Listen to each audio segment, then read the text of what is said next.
Kate Moody is back with us in the studio with the latest on the business. And Kate, we're going to start with a big legal victory for the ride-sharing service Uber. Yeah, they're about to be back on the streets again of London. This after a judge overturned a ban on the service. London is Uber's biggest European market with some 3.6 million users. In September, the regulator Transport for London revoked Uber's licence, citing failure to report criminal offences and conduct adequate background checks of their drivers. Since then, it has made changes to its global management and introduced a 24/7 phone support network in the UK capital. The magistrate has ruled that the changes were enough to secure a 15-month licence, during which time it's agreed to be audited and adhere to strict regulations. London Mayor Sadiq Khan welcomed the ruling and described the app as being on probation. Now, for some reaction, let's cross to the UK and speak to James Farrar, chair of the drivers' branch of the Independent Workers' Union of Great Britain. Thanks for joining us this evening. Your reaction to this ruling, which allows Uber to start operating again? Well, I suppose in the short term, good evening, Kate, in the short run, it's a great relief for our members, the people we represent, that they know that they have a job to go to this morning, because frankly, their jobs were threatened now for the last 6-9 months due to gross mismanagement at Uber. So it's a relief that they have a job to go to tomorrow. On the other hand, we're very disappointed that what was not considered, what TfL did not challenge, Transport for London did not challenge legally here, was the treatment of workers. Let's not forget that Uber continues to be in violation of UK employment law. It continues to fight its own workforce to avoid paying the minimum wage. That wasn't considered by the judge in assessing Uber's fitness to hold a public license. And the second thing that wasn't considered, although passenger safety was considered and it should be, what was not considered is Uber's terrible record in terms of occupational safety for its own drivers. Now, we recently did a survey of drivers, of 550 drivers, and 50% of them have been physically assaulted on the job. 83% have been victims of hate crime. And yet 75% of Uber drivers that we surveyed tell us that when they go to report these matters to the police, they rarely or never get support from Uber on that. Now, that needs to change. Uber has really changed, and if Uber is not just a wolf in sheep's clothing, it needs to change not only in how it manages passenger customer safety, but how it treats its workers and how it helps to keep them safe as well. Now, in this case, Uber's lawyers appear to have successfully argued that it has, in fact, turned over a new leaf. You seem a bit skeptical that that new leaf will actually help protect your drivers. Well, the proof is the proof of the pudding is in the eating, Kate. If Uber really has turned over a new leaf, then it must stop fighting us in the courts to avoid paying the minimum wage. That's got to be the proof point for Uber. Uber is committed to a lot of changes, and they are good changes in terms of governance around how it cooperates with the police and how it cooperates with the regulator. But it has made no commitment, and it has taken no action to change how it treats its workers. And until we see that change, we won't know. We can't believe that Uber has really changed until we see those changes for ourselves as workers. What's the next step for your union going ahead with Uber? Well, unfortunately, we started a legal challenge more than 2 years ago now, and we've won the right to worker rights, the right to earn the minimum wage. They're very basic minimal rights. They're not full employment rights. The right to minimum wage, the right to holiday pay, the right to whistleblower protection.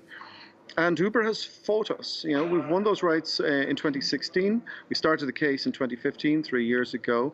Uber challenged that on appeal. It lost the appeal last September. And now it's appealing again to the Court of Appeal. And we will face Uber again in October this year. And, that's exhausting for us to have to fight Uber, a giant corporation, a unicorn worth $67 billion. We have to fight them for years on end just to earn the minimum wage. But we'll be back in court again in October. I'm convinced we'll win. So it's important that Uber really stops this fighting against its workforce and does the right thing now, not just for passengers, but for everybody. James, briefly, is this a broader problem with the rise of the gig economy? Well, it is, what we're seeing, and our union represents Deliveroo riders here in Britain, the delivery people, cycle couriers that operate a very similar model. And what we're seeing here is a business model that poses as a disruptive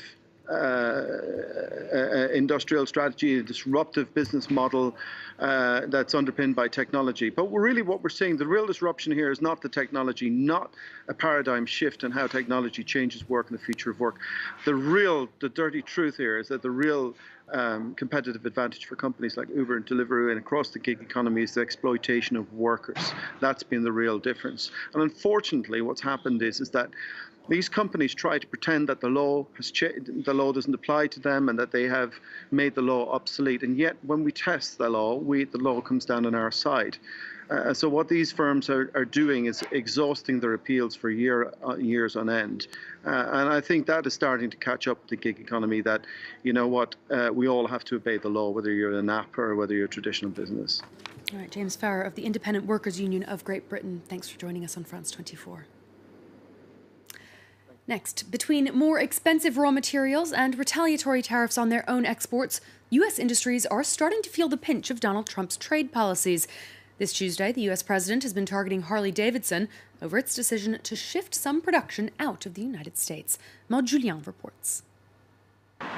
U.S. firms are increasingly paying the price as President Donald Trump ramps up the trade war. The EU's top trade official said the U.S. knew there would be consequences when it put tariffs on European steel and aluminium imports. Because there has to be consequences if you do not respect international global rules. And also, yes, of course, the consequences are that the American companies and the American business and American consumers, who we don't want to punish, but that is the unfortunate consequence, that they will react and that they will push pressure on the American administration. One of the most high-profile examples yet of the trade dispute's impact is the decision by the iconic motorcycle company Harley-Davidson to move some of its production abroad to avoid the EU's retaliatory tariffs. Harley-Davidson said they would add $2,200 to each motorcycle the group exports from the US to Europe. The continent accounts for about 16% of Harley-Davidson's sales, its biggest market outside the US. Donald Trump reacted with a series of tweets, predicting the beginning of the end of the iconic brand and threatening to tax them like never before. Meanwhile, another major U.S. company's been impacted by the row.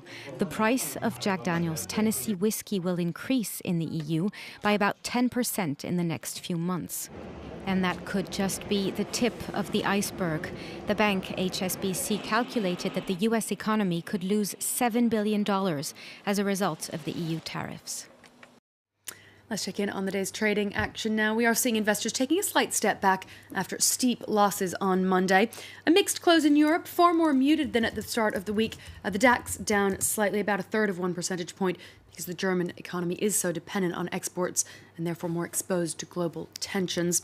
Wall Street's trending up slightly. The Nasdaq is leading gains this hour, up about half a percentage point at the moment, although we have seen the major indices slightly paring back in the last hour or so. Oil prices have risen, crude topping $70 a barrel as the U.S. government ordered companies to cut their purchases of oil from Iran to zero by November. That's part of the Trump administration's ongoing efforts to isolate Tehran. Laura, about half an hour to go before Wall Street closes, and I'll be back with the closing bell later on. We will look forward to that, Kate. Thank you very much indeed. We're taking a short break. Don't go away, much more for you right after this.